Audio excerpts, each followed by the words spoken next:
Next topic है बच्चों हमारा equivalence of Kelvin and Clausius statement.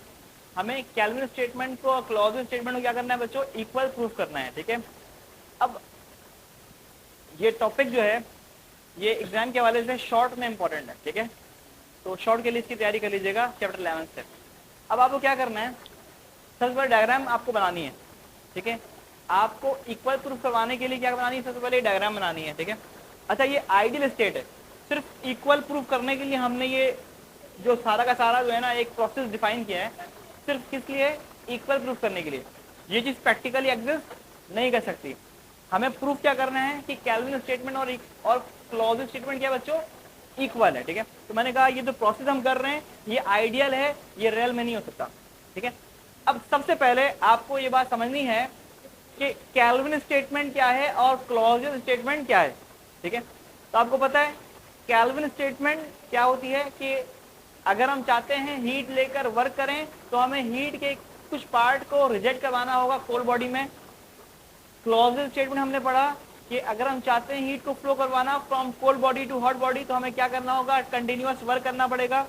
ये दोनों स्टेटमेंट की राइट कंडीशन है, ये सही कंडीशन है। क्या ये, अब हम चाहते हैं अगर केल्विन स्टेटमेंट को और क्लॉजियस स्टेटमेंट को इक्वल प्रूफ करना तो हम क्या करेंगे, इन दोनों स्टेटमेंट में से किसी एक स्टेटमेंट को फॉल्स सपोज करेंगे। क्या सपोज करेंगे, फॉल्स। और अगर दूसरी एक को फॉल्स सपोज किया और दूसरा वाला भी फॉल्स आ जाए तो आप क्या बोलोगे, दोनों क्या है, इक्वल है। आपको दोनों स्टेटमेंट की राइट कंडीशन पता है। अब हमें इक्वल प्रूफ करवाना, तो मैंने कहा मैं एक को फॉल्स सपोज कर रहा हूं और अगर दूसरा वाला भी फॉल्स आ जाए तो आप ये कह दो कि दोनों क्या है, इक्वल है। तो हम फॉल्स सपोज करेंगे केल्विन स्टेटमेंट को। हम फॉल्स सपोज करेंगे किसको बच्चों, केल्विन स्टेटमेंट को हम फॉल्स सपोज करेंगे। केल्विन स्टेटमेंट को फॉल्स किस तरह कंसीडर करेंगे, हम कहेंगे हमारे पास एक ऐसा हीट इंजन है जो सारी हीट लेकर वर्क कर सकता है, हीट को बाहर नहीं निकालेगा, जितनी हीट देंगे उससे क्या कर लेगा, वो वर्क कर लेगा। इस हीट इंजन का नाम देंगे परफेक्ट हीट इंजन। क्या नाम देंगे बच्चों, अब आप देखिएगा हॉट बॉडी से हीट ली गई और परफेक्ट हीट इंजन ने क्या किया, सारी हीट से क्या कर लिया बच्चों, वर्क कर लिया। हीट का कोई पार्ट बाहर नहीं निकला है, सारे हीट से क्या हो गया, वर्क हो गया। तो हमने फॉल्स सपोज किया किसको, केल्विन को। ठीक है, अब उसके बाद हमने कहा कि हमने क्या किया, ये जो वर्क परफेक्ट हीट इंजन ने किया है उसको हमने कनेक्ट कर दिया, या इस हीट इंजन को पहले कनेक्ट किया रेफ्रिजरेटर के साथ। देखो ये कनेक्ट किया गया। सबसे पहले हमने क्या किया, परफेक्ट हीट इंजन को कनेक्ट किससे किया, रेफ्रिजरेटर के साथ। ठीक है, और जितना वर्क इस हीट इंजन ने किया है हम कह रहे हैं कि सारा का सारा वर्क हम किसको दे देंगे, रेफ्रिजरेटर को दे देंगे। और रेफ्रिजरेटर क्या करेगा बच्चों, काम करेगा। और जब काम करेगा तो हीट को फ्लो करवा देगा फ्रॉम कोल्ड बॉडी टू, ये बात हमने डिफाइन कर दी कि हमने हॉट बॉडी, हमें फॉल्स सपोज किया केल्विन को कैसे, कि हमने हॉट बॉडी से हीट ली और उस सारे हीट से वर्क कर लिया। ठीक है, और उसके बाद इस हीट इंजन को हमने कनेक्ट कर दिया रेफ्रिजरेटर के साथ, और जितना वर्क इसने किया था वो सारा वर्क इसको मिल गया रेफ्रिजरेटर को। और रेफ्रिजरेटर ने क्या किया, रेफ्रिजरेटर ने ये किया कि हीट को फ्लो करवाया from cold body to hot body. ठीक है, ये क्या क्लॉज स्टेटमेंट की बात है। अब अगर इसको बैकग्राउंड में समझो तो बात ये है बच्चों कि रेफ्रिजरेटर ने कोई काम नहीं किया है। रेफ्रिजरेटर ने एक्चुअली क्या किया है, हीट को ही फ्लो करवाया। क्या करवाया है, मतलब हम ये कह रहे हैं वर्क नहीं किया रेफ्रिजरेटर। रेफ्रिजरेटर ने तो एक्चुअली क्या किया है, हीट को फ्लो करवाया है। तो क्लॉजेस की जो शर्त थी वो ये थी कि वर्क होना चाहिए हीट फ्लो करवाने के लिए from cold body to hot body. तो वो वर्क नहीं है, वो तो हीट है। ठीक है, तो हम ये कहेंगे यहाँ पर क्लॉजेस स्टेटमेंट की खिलाफ वर्जी हो गई है। किसकी खिलाफ वर्जी हो गई, नेट रिजल्ट में देखा जाए तो इसने जो काम किया है वो वर्क से नहीं किया है, इसने तो हीट फ्लो करवाया है। वो हीट फ्लो करवाया from cold body to hot body, वो हीट फ्लो जो करवाया वर्क से नहीं करवाया, वो तो हीट से करवा दिया है। तो बगैर वर्क के हीट फ्लो हो गई है कोल्ड बॉडी से हॉट बॉडी में। तो ये क्लॉजेस की क्या बच्चों, खिलाफ वर्जी है। तो इस तरह हमने केल्विन को फॉल्स सपोज किया और क्लॉजेस भी क्या आ गया, फॉल्स आ गया। तो हम कह देंगे दोनों क्या है, इक्वल है। ठीक है, तो ये equivalence of Kelvin and clause. Next topic है हमारा स्पेसिफिक हीट कैपेसिटी। ठीक है, अब होता ये है जब भी आप किसी बॉडी को हीट सप्लाई करते हो, जब भी हम किसी बॉडी को हीट सप्लाई करते हैं तो दो बातें पॉसिबल है। पहला कि हीट एब्जॉर्ब करके वो सब्सटेंस अपना टेम्परेचर बढ़ा सकता है। दूसरा हीट एब्जॉर्ब करके वो सब्सटेंस अपना स्टेट चेंज कर सकता है। दोनों एक साथ नहीं होगा, एक वक्त में एक होगा। या तो हीट एब्जॉर्ब करके सब्सटेंस अपना टेम्परेचर बढ़ाएगा या अपनी स्टेट चेंज कर लेगा। फॉर एग्जाम्पल आपने हीट दी तो टेम्परेचर लेट सपोज 20 से बढ़कर 40 हो गया, तो टेम्परेचर बढ़ गया, तो यहां पर स्टेट चेंज नहीं होगी। ठीक है, आपने हीट दी आइस को, वो मेल्ट हो गया, टेम्परेचर चेंज नहीं होगा, जीरो है तो जीरो ही रहेगा उस वक्त तक जब तक पूरा का पूरा आइस क्या हो जाए, मेल्ट ना हो जाए। तो हीट देकर दो काम होता है, टेम्परेचर चेंज हो सकता है और दूसरा स्टेट चेंज हो सकता है। ठीक है, तो स्पेसिफिक हीट कैपेसिटी का ये बात समझिएगा। वो हीट जो हम सप्लाई करें, लेट सपोज मैं कहता हूं हमारे पास एक बीकर है, इस बीकर में हमने सपोज किया हुआ है कुछ अमाउंट ऑफ पानी सपोज किया हुआ है। ठीक है, मतलब वाटर हमने सपोज किया है, मैं कहता हूं हमने वाटर सपोज किया है जिसका मास कितना है, वाटर का मास है बच्चों 1 kg। हमने 1 kg वाटर सपोज किया हुआ है। ठीक है, इसमें अब हम चाहते हैं इस वाटर का टेम्परेचर लेट सपोज अभी है, मैं कहता हूं 30 डिग्री सेल्सियस है टेम्परेचर, और हम हीट देंगे तो टेम्परेचर 30 से बढ़कर क्या हो जाएगा, 31 हो जाएगा।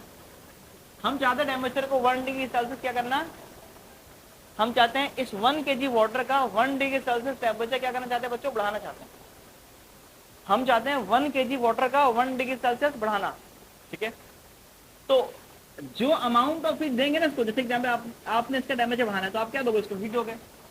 तो 1 kg का 1 डिग्री सेल्सियस टेम्परेचर बढ़ाने के लिए जो अमाउंट ऑफ हीट देनी हो उसको हम कहते हैं स्पेसिफिक हीट कैपेसिटी। क्या कहते हैं, 1 kg का कोई भी सब्सटेंस है, वाटर के लिए फिक्स वैल्यू 4200, वाटर के लिए फिक्स वैल्यू क्या बच्चों,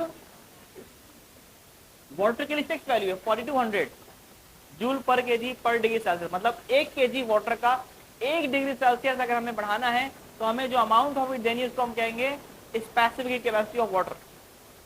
बात हमारी है। अब डिफरेंट सब्सटेंसेस के डिफरेंट वैल्यूज होती हैं किसकी, स्पेसिफिक हीट कैपेसिटी की। बुक में टेबल बनाया, आप वो देख लीजिएगा, स्पेसिफिक कैपेसिटी के लिए टेबल बना हुआ है, उसको आप देख लीजिएगा, उसमें वैल्यूज लिखी हुई है। सॉलिड के लिए और लिक्विड के लिए स्पेसिफिक कैपेसिटी की वैल्यूज का मेंशन है।